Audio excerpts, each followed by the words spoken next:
Hi, and welcome to Career Mobility with James Mcilvena. It is now March, James, and in fact, it's International Women's Day. Happy days to you. How is your day going so far? So far, it's been amazing. I'm really fortunate the LHH colouring and the colouring for International Women's Day is purple. So I get to go on brand and on brand for today. But happy International Women's Day to you as well. We're looking forward to celebrating it. I'm in the office and we've got a luncheon on today, which I'm really looking forward to. Yeah, fantastic. I mean, it's a beautiful day out there today. I mean, March in Australia is always a good place to be in New Zealand. And it really is just it's amazing seeing the buzz even online on things like LinkedIn, etc. Today, there's so many people embracing it as a theme, and I'm loving the fact that we're on brand as well, which is fantastic. So I thought I'd be nice and bright for today. Absolutely, and I haven't seen this many people in the city on a Friday for a very long time. Yeah, I think it's going to be a busy day all day and all night. So today we're going to sort of talk about some interesting things. Obviously, we know a lot of people at the moment are obviously looking for opportunities, going for interviews and things like that. So we're going to talk a little bit about some of the things that we've heard cropping up. You and I are constantly having conversations with people in industry, but also obviously with people coming through this process. So what we're seeing there, and we're sort of hearing, James, is that company policies are changing a little bit. So I'd love to talk about that. And we're going to coin a new phrase today. We're going to call it walk-away points. So we're starting to see those walk-away points. So what are you seeing, James? What have you been hearing? And how is that sort of interview space changing in terms of the conversations that people are having? Yeah, I think one of the main ones that start by referencing is there was a period where a lot of employers were a little bit wishy-washy on what their policy and process was when it came to hybrid working arrangements. Yeah. One of those shifts has been there's a much more deliberate and stated expectation when it comes to days in the office now. And that is starting to creep into the interview process and even some job advertising where you're trying to set the expectation really early on that we are a 4-day a week in the office employer. Yeah. And I think my view on that is, it's often done because they're trying to, and particularly in a market that is sort of tightening and them feeling like there's a little bit more opportunity to take some control back on their expectations, whereas they were much more flexible in 2022 when it was like a candidate-favoured market. This is starting to be very deliberate. But I do feel that they are often a little bit too black and white when it comes to, and so they're advertising, starting to have discussions around, well, we're a 4 days in the office employment. What does that mean? Does that mean that it's 4 days in the office and we expect you in at 8:30 every morning and leaving no earlier than 5 p.m? Does it mean we actually just really value collaboration? That's the type of culture we have, and so we expect that you might come in and it might only be for a few hours for particular meetings, and so the point for anyone who's attending interviews is being actually really clear about what's important to you, hence the walk-away point. And it being, it's delving a little deeper in that discussion and being quite clear if it's raised, what your response is. What is acceptable? What are your not negotiables in your life that you need to work around? And then, as is always the case on any component, whether it's salary, whether it's the role requirements, whether it's anything, but is this an outcome that I can agree with that works for me, that helps me determine is this the right employer for me? It's another element to the discussion which is really starting to pop up in interviews. Yeah, look, it's an interesting one. I think a number of people are, I guess having to think differently about the job sort of opportunity. People have got different lifestyle expectations now. People have moved out of the cities. We've seen lots of change in COVID, and it is that thing: is it ever going to go back? I think that the interesting thing will be the company policy, James. Will there be those mandated days? And again, if you've got offices across various different states, or even across, Australia and New Zealand, will those be the same across each state? Does everybody in Sydney have to be doing what everyone in Melbourne's doing, or is it just job specific? So I think it's going to be very interesting. But I think you're right. If people know what they want going into the interview, sometimes there's some negotiation to be had even around time now. I think not only, as you mentioned, salary and things like that as there were in the past. Yeah. And as is always the case when considering a role throughout interview process, it becomes a bit of a balanced scorecard. Will I put up with a little bit less flexibility because their paying or their bonus scheme is sensational? Yeah. So it will always be a balanced scorecard, but it is always a good point of view to take into any discussion around what are the not negotiables for you. And it can be everything from corporate social responsibility and the view a company takes to the way it conducts itself and conducts business, through to policies around flexibility, through to structure of the role, so balanced scorecard, the old pros and cons list is still probably the best way, rather than looking at any one singular isolated factor. Yeah, definitely. I think sorry. I was just going to say, but what never changes is actually being clear about what's important to you. And there is the ability for it would actually make sure that it's a discussion rather than it's seen in black and white, because you don't want to be ruling yourself out of something too early. So be prepared to be somewhat flexible in the approach you're going to take, but also understand that you need to sort of have a firm view about what works for you. Yeah. I think it's going to be an interesting discussion. I mean, definitely these are things that we feel, if you're in transition at the moment, have these discussions with your coaches, because coaches, can sort of have those, work through those conversations with you if you're not sure how to handle this in an interview at the moment, because it is definitely a different aspect, isn't it, to what people might have experienced in the past. Certainly if they've had long tenures at organizations, and now this is sort of the first time having interviews again since COVID. The landscape's definitely changed. So just making sure you're walking that through with your coach, and practicing those conversations and making sure you just, as you say, super clear. Absolutely. And you're absolutely right. Practice with a coach. The other thing which I wanted to mention is the way people are interviewing is starting to change. So noticing a lot more work sample testing and those type of components coming in. And so what has never changed is actually understand what's going to be discussed in any given interview, and also what is the right time to bring up some of these topics we've just talked about. Is it first interview? Is it last interview?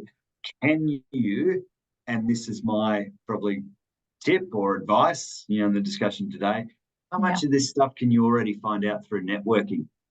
So it's not a surprise to you when you're in the interview. You already are clear on what the company policy is. You're clear on having spoken to an employee or a friend who knows someone who works there, and you've got as much intel as you possibly can ahead of these topics coming up in an interview. And then that allows you to have so much better practice with your coach, because you're not surprised by anything in the interview. There'll always be things that come up you're surprised by, but just mitigate as many of those factors as possible and practice with the coach. And then it'll come across much more natural, much more considered, much more impressive in the moment. Yeah, absolutely true. I was actually speaking to someone in the last couple of days who had interviewed, and the feedback sort of was there was a lot. It seemed very rehearsed. So I would also caveat this by, you and I have really a conversation now. Interviews are conversations. It's a two-way conversation, and I think sometimes there is that sense that when you're going to an interview, you need to kind of be a little bit subservient and sort of not quite so you're not as equal. And I would love to also give that advice, that just go in and obviously be as professional and personable and those sorts of things, but also just ask the questions that you feel you need to know. And as you're right, James, there will be surprises, but be free to be curious. Like it's good to have that level of curiosity, and not every role is going to be for you either. So, it's like, even though it may seem like on the outside, you can't judge the book by the cover. So until you're actually in there having that conversation, you don't really know. yeah, do all your networking and definitely get that information ahead of time. But once you're in there, to have a conversation, just enjoy the process. It's not always easy, I know, because there's that pressure. But at the same time, really that's what's going to give you the best kind of outcome. Completely agree. And I just want to pick on one point you raised there, because it's a particularly good and important one for interview prep. It's and it doesn't have to come as feedback, because you really don't want the feedback from an interviewer after an unsuccessful interview, but you came across as too rehearsed. And so if I think about it as a continuum, there is almost the completely unprepared. Yeah. Go in. There is the reach the point where I actually understand my story. It's like, the situation I'd like to tell you about is, and this is what I specifically did, and these were the outcomes, right? So there's that level, which can come across as rehearsed, and then there's interview ready. Yeah. And when it comes across as sort of too prepared or too scripted is the midpoint. And it suggests that not enough rehearsal's been done, or not enough consideration's been done to take it to the next step, which is move from, for some people it's scripting, for some people it's sort of bullet pointing, the main things they want to cover. Yeah. That's the midpoint. Moving to the next stage is making that natural and conversational. Yeah. So if there's one thing, that people, other than their work away points and actually having a clear view on it, they take out of today, it's like, where are you at in that continuum from sort of scripted, well, completely unprepared? No. Scripted, probably come across a bit robotic, to actually natural and conversational. And just have a think about where you're at, because it's going to tremendously increase the success rate of your interview if you get to natural, conversational, but very considered about what you're covering. Yeah, absolutely. I think, again, it's just that kind of, obviously, if you have that level of confidence in yourself and your skill set, I mean, you wouldn't be in the room if they didn't feel like you could be suitable for this role. And again, I just always feel that, again, you don't know it as a candidate if it's the right role for you or the right culture for you until you're in there. And I do think, when there's always that classic thing of, have you got any questions you'd like to ask? Really, that's saying, are you really interested, and are you curious about this role and what we do?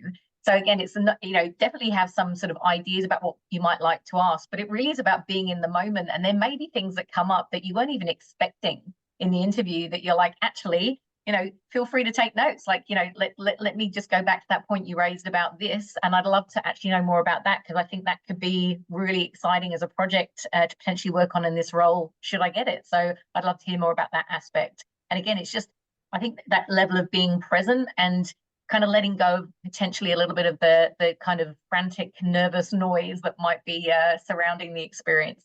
Yeah. And also, if you do reach that final pan around the questions, it's a golden opportunity. If you're sort of struggling, you don't have a lot of questions, or even if you have no questions, don't say, I have no questions. Say, I don't have any questions right now, because I've done all this networking, all this research to get to this point today, because this was important to me, right? So there's always, and this is the whole conversational component, and then you leave it open and say, there might be a question you come to me after day and reflection, because I'd like to reflect on the conversation we've had today. If there are any questions, particularly about the role, structure, etc., I'll come back to you, because it's, as you referenced, it's a conversation, but conversations are normally not one-shot deals squeezed into, let's call it, an hour, maybe 45 minutes by the time you actually get into the room. Like, that's not a natural conversational state. So the ability to say, it is a conversation, we can continue this discussion. It also displays a certain level of confidence that there will be a continuation or a next step, versus I just hope you get in contact with me after today. Yeah, absolutely. You've made me think about something, and I think it's probably a classic sales question that you kind of get asked. But again, I love that idea of keeping the door open and actually creating that kind of relatedness with that individual, and with that organization. Sometimes people will ask a question, and I mean, you're probably less likely to do this in an interview, but I think it could come up where someone asks you a question. It's like, that's a really great question. I I don't know that right now, but it's almost like leave that with me because I would love to come back to you about that. Now, it's less likely to happen in an interview because you're talking about you, but I think it does again just show if you then go back with that information, it's such a wow, you went that extra mile. So again, none of these things are bad things. When you don't know, there's nothing wrong with not knowing. It's then making the commitment and actually following through. So I think, all of these things, as you said, the balanced scorecard, I love that visual because it's that thing of, well, look, I thought about this. And, obviously there are different things which, perhaps have changed since COVID in the way that we kind of do life and do work. Things are definitely more flexible, but, there've always been considerations around certain things like childcare, for example, or, just different things which, we just are non-negotiables that we need to manage. And even one we spoke about earlier, which is health and sort of wellness. Sometimes there are personal reasons why we need to ensure that there are certain things that we take care of at certain times and that has to be a non-negotiable. And again, that's just honest. There's nothing wrong with that. There's no judgment. It's just that's what works for you as a human being and ensures you provide your best performance. Yeah. And I think employers will get better at these discussions as well.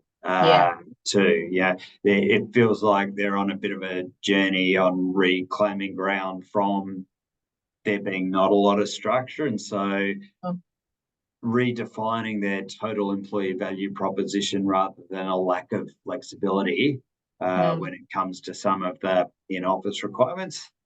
Yeah, that's the whole reason, to your point before, why it's conversation, right? Employers are sort of learning what works for them and doesn't work for them, and it's a shifting landscape for them as much as it's a shifting landscape for the person being interviewed. So it's even more important as to why it's a discussion and it's not just a question response, because I doubt anyone gets enough out of a question response scenario to truly come up with that balanced scorecard. I can't see how question response gets you to the point where you feel like you have enough information to make a true judgment on, is this the right for me? And all those in transition and speaking to people who've been through it before, or from our experience of having worked with so many people who've been through transition, right? The number one thing you want to avoid is buyer's remorse, which is that, oh my God, I think I've made a mistake here 3 months into the role because I didn't do enough investigation through the selection process. Yeah, absolutely. In fact, as you were speaking there as well, I was thinking another thing that's so prominent at the moment, and we can't not talk about AI because it's everywhere. But at the same time, AI is a tool to support the workplace and environment, and it's certainly creeping into very many workplaces. But there's also the sense of skill sets, and I think this, the soft skills that were talked about, and I think as soft skills many years ago, it was almost like you can't really talk about them because they're not valuable. Whereas now they're actually, there's many articles about how they are almost at the forefront because of all the other tools and things that we have in the background, which are taking away some of that kind of repetitive work and giving us the opportunity to really be people. And again, this is absolutely an interview process. So, just sort of to what you've just said, it's all part and parcel of it. We need to be more human, really, because we've got so much other stuff that supports us from the other side. So yeah, this is just a perfect thing. And if you do need to exercise those walk away points, whether it be in an interview or you just kind of feel like this isn't for you anymore, that's just being honest and, managing that with, on both sides with the employer and as an individual. So yeah. And a final point from me today on like that soft skills component is, and you just touched on it, right? So one of those soft skills that's particularly valued is the continuous learning component. Yes. So whether that's either having a viewpoint on continuous AI, automation, changes and trends like in the workforce that's specific to the role you're looking at, or whether it's even just demonstrating it in the moment. And I love what you said before around that's us go, I don't actually know that at the moment. I'm going to go and find out more about it. I'm going to come back to you with a response. Bang. You have just demonstrated real time a commitment to continuous learning versus just taking it on face value and walking away. So golden opportunity to address one of those very specific soft skills that an employer might be looking for. Yeah, it's also something that not everybody will do. So, it just occurs to me that could also have you really stand out. So again, we're all looking to differentiate ourselves. I mean, in this current workplace, I think it's probably one of the most exciting times, frankly, to be working, and to be in the business landscape, no matter what type of role you do. So yeah, so look, thanks so much as always, James, for your nuggets of gold. I love it. And yeah, have a wonderful International Women's Day lunch, and we'll see you very soon. Wonderful. Thanks again. Thanks, DJ. Cheers. Bye-bye. Bye.